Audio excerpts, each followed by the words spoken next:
So let's look at a slightly more in-depth example of a RESTful service. What we're going to be doing is I'll demonstrate some of the functionality of the service that we're going to be developing today.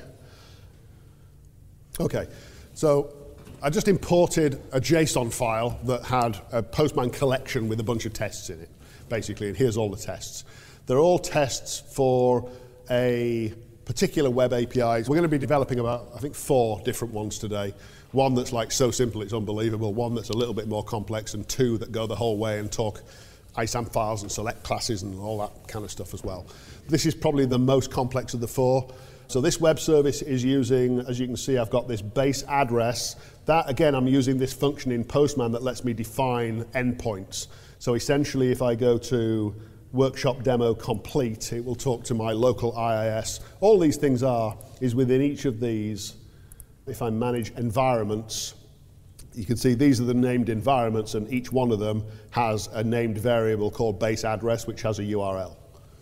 So I'm just naming a variable base address, and you'll notice in the URLs that I'm using base address. That's all it's doing. It's injecting that part of the URL so that I can easily switch between servers with the same set of tests.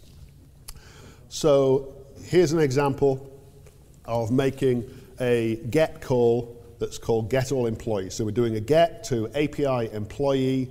We've got a accept header that is saying, I would like to receive application/JSON, please. Okay, so let's do send, and we'll make that call, and there is the all employees. Okay, so it came back with quite a lot of data. I think there are 500 employees in my file. I think. Took 690 milliseconds. First one tends to take a little bit longer. Yeah, you see, there's the same thing again, 99 milliseconds. 78 milliseconds, 74 milliseconds. So coming back with 500 employee records in 74 milliseconds. And you can see the important things we're looking at here are, here's our request body. We can look at our headers that came back.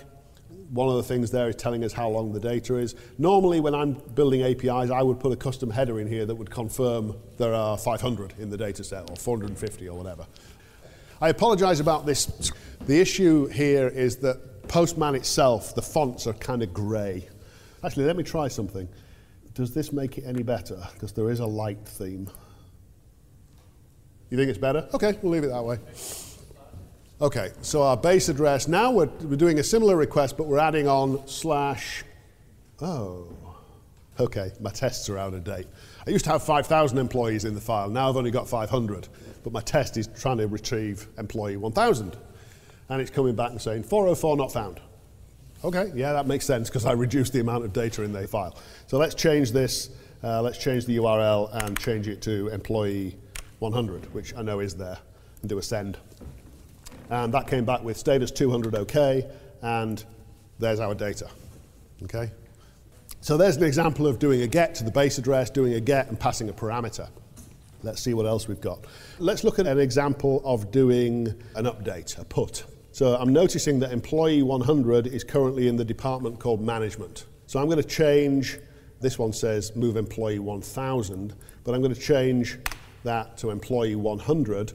And what we've got here is in our headers, I'm specifying a content type of application JSON. So I'm telling the server, I'm sending you JSON data. And I've also got a body, and in here, and so he's currently in management. Let's move him into HR. Okay, so this is the request body that we're sending. Okay, so if we now do a send on this operation, it came back and said, okay, 200 okay. So it means, yep, I did whatever it was you asked me to. If you remember, 200 means success but no response data. So if I look in the response body, there's nothing there. But it told me it's successful. If I now do a get employee 100 again, sure enough, it's telling us they're in the HR department now.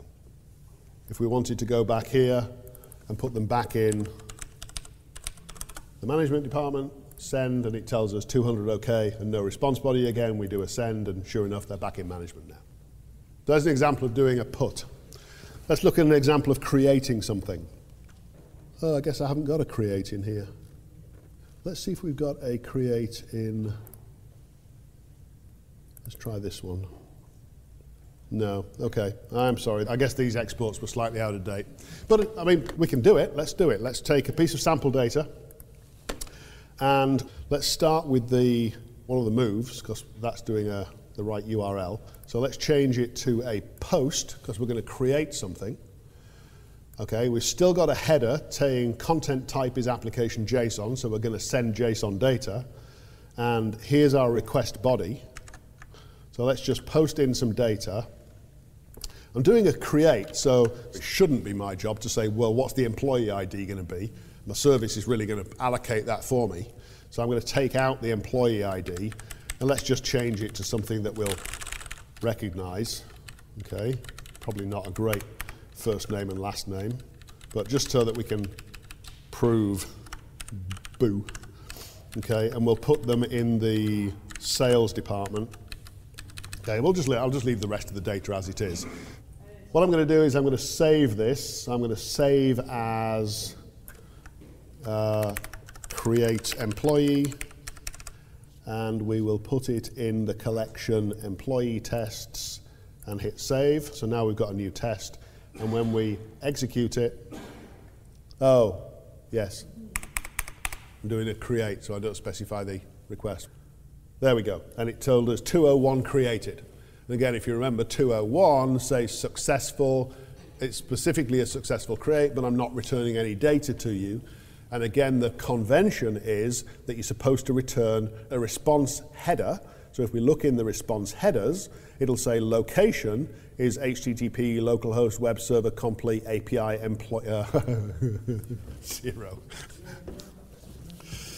That's not supposed to happen. I've got a bug somewhere. I'm sorry.